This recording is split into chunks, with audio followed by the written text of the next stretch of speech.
ज्या सातारा जिल्हा परिषदेचे सदस्य म्हणून जयकुमार गोरे यांनी आपली कारकीर्द चालू केली, ही कारकीर्द मी स्वतः पाहिली. आज त्या जिल्हा परिषदेचा सदस्य आमदार होतोय, मंत्री होतोय आणि तोच ग्रामविकास मंत्री होतोय.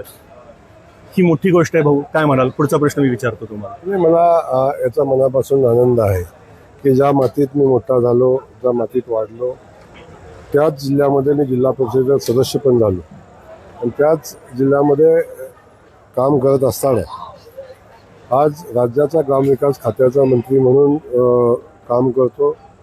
सातारा जिल्हा परिषदेच्या वतीनं आज हा कार्यक्रम आम्ही करतोय, तर मला मनापासूनचा आनंद आहे. असं कधी विचार केला का भाऊ? म्हणजे मला असं आवर्जून वाटतं की आपण ह्या महाराष्ट्राचे ग्रामविकास मंत्री होणार आणि ज्या जिल्हा परिषदेमधलं सुरुवात केली, आज त्या जिल्हा परिषदेच्या माध्यमातून ग्रामविकासाच्या माध्यमातून 5 लाख घरं तुम्ही देताय, तर ही किती मोठी गोष्ट, एक आनंद वेगळा असेल. याच्याबद्दल तुम्ही काय सांगाल? मुळातच खूप मोठी जबाबदारी माननीय मुख्यमंत्री महोदयांनी भारतीय जनता पक्षाने माझ्यावर दिली. तशी अनपेक्षित होती, परंतु शेवटी 4 वेळा विधानसभेमध्ये प्रतिनिधित्व करत असताना जनतेच्या हिताचं काम करण्याचा सातत्यानं प्रयत्न केला. गावखेड्यामध्ये काम करण्याचा प्रयत्न केला. नेतृत्वानं ग्रामविकास खात्याची जबाबदारी, गावखेड्याच्या विकासाची जबाबदारी जेव्हा माझ्यावर टाकली, तेव्हा एका बाजूला आनंदही होता, दुसऱ्या बाजूला जबाबदारीचं ओझंही होतं. पण आता काम करत असताना आता बऱ्यापैकी काम पुढं चाललंय वेगानं. डिपार्टमेंट समजून पुढं काम करतोय. आज 5 लाख घराचं लोकार्पण करत असताना 30 लाख घरं मंजूर आहेत. बरोबर. 1 वर्षामध्ये 5 लाख घरं बांधून पूर्ण केली. येणाऱ्या वर्षामध्ये आम्ही 10 ते 15 लाख घरं बांधून तयार करण्याचा आमचा संकल्प आहे. आणि त्याच्या पुढे जाऊन ही जी घरं 30 लाख घरं आहेत ती 3 वर्षात कंप्लीट करण्याचा आमचा प्लॅन आहे.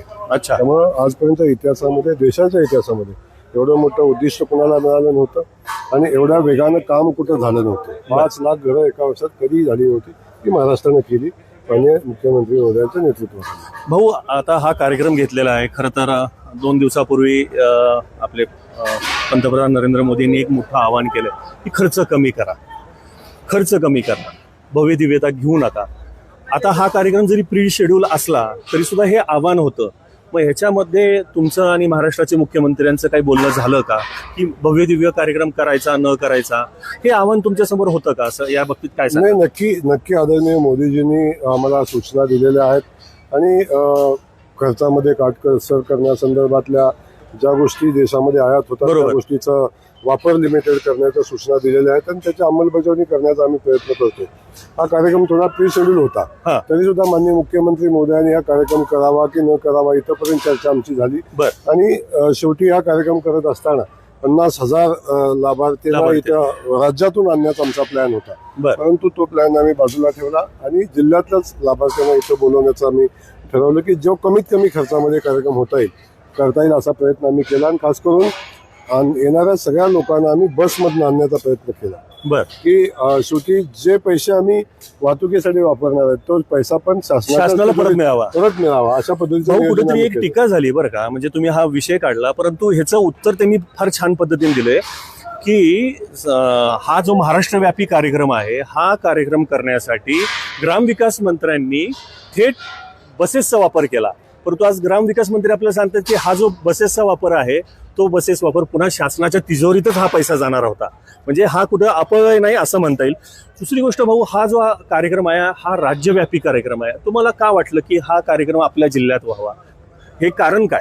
शेवटी मी राज्याच्या मध्ये ग्रामविकास खात्याचा मंत्री म्हणून काम करतो, तरी पण शेवटी तुम्ही सोलापूर जिल्ह्याचे पालकमंत्री, सोलापूर जिल्ह्याचा पालकमंत्री आहे, पण हा कार्यक्रम साताराच्या जिल्ह्याच्या मातीत व्हावा ही माझी मनापासूनची भावना होती. शेवटी मोठा झालो वाढलो इथं असं असलं तरी सुद्धा 1-2-3 कारणं त्याला होती की विदर्भामध्ये खूप मोठी उष्णता आहे, मराठवाड्यात उष्णता आहे.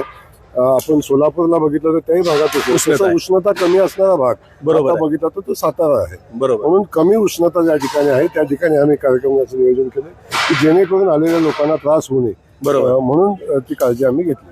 आता हा जो एक अतिशय भव्य दिव्य स्टेज उभं केलेला आहे, याचं एक थोडंसं आव्हान काल पण आपल्याला बघितलं आपण की पावसाचं आव्हान आहे. पाऊस जर आला तर याच्या निमित्ताने तुम्ही काय सांगाल जनतेला? काय सगळी प्रिकॉशन्स कशा घेतलेल्या आहेत? नाही, आम्ही उन्हाचे प्रिकॉशन घेतलेले आहे. पाण्याची व्यवस्था, नाश्त्याची व्यवस्था, फॅनची व्यवस्था. या ठिकाणी काय अत्याधुनिक टेक्निक वापरून आम्ही इथं फॉगिंग करायचं करून एक उष्णता कमी करण्याचा प्रयत्न करतोय, म्हणजे आलेल्या लोकांना त्रास नाही झाला पाहिजे. असे काय इन्सिडेंट्स पाठीमागे घडलेले होते की जेव्हा काही लोकांना त्याचा त्रास झाला होता. त्याची आम्ही संपूर्ण काळजी घेतलेली आहे आणि आलेला प्रत्येक लाभार्थी, प्रत्येक इथं आलेला प्रत्येक माणूस सुरक्षित घरी पोहोचवण्याची जबाबदारी आमची, त्या दृष्टीने आम्ही प्रयत्न करतो. आता सातारा जिल्ह्यातली जनता ही सगळी संपूर्ण आपल्याला बघती आहे की उद्याचा थोडक्यात शेड्यूल्ड कार्यक्रम आपला कसा असणार आहे, मुख्यमंत्री साहेबांचं आगमन कसं होणार आहे आणि मुख्यमंत्री साहेबांचा कार्यक्रम होऊन ते पुन्हा कसे कुठपर्यंत जाणार आहे हे थोडंसं. नाही, माननीय मुख्यमंत्री उद्या 11 वाजता 11:15 दरम्यान इथे येतील आणि दोन्ही मंत्री महोदयांचं शेड्यूल चेंज झालंय आणि दोघांनी मिळून एकच हेलिकॉप्टर वापरण्याचा निर्णय घेतला. तिथं कॉस्ट कटिंग झालेलं आहे.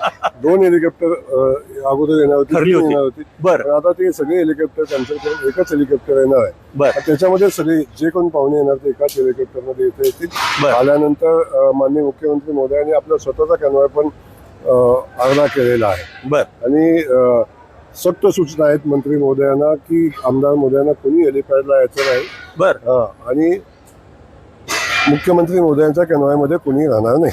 अच्छा, म्हणजे इतकी मोठी काळजी घेतली. आम्ही सगळे मंत्री स्वतःचा कॅनॉय स्वतःच्या गाड्या न वापरता शासनाची एकच गाडी, एका गाडीत आम्ही सगळे मंत्री बसू.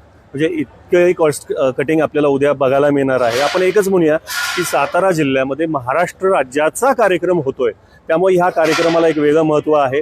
दुसरी गोष्ट, जरी अनेक बाजूंनी टीका होत असली, नक्की मी स्वतःही अनेक गोष्टीमध्ये टीका करत असतो, परंतु हा जो कार्यक्रम आहे हा कार्यक्रम हा प्री शेड्यूल्ड कार्यक्रम आहे असं म्हणता येईल. आणि प्री शेड्यूल्ड कार्यक्रम असल्यामुळे आधी ठरलेला आहे आणि तो लोकांना घराचा कार्यक्रम. हा अतिशय भावनिक गोष्ट मी सांगेन की लोकांना या माध्यमातून घरं मिळणार आहेत.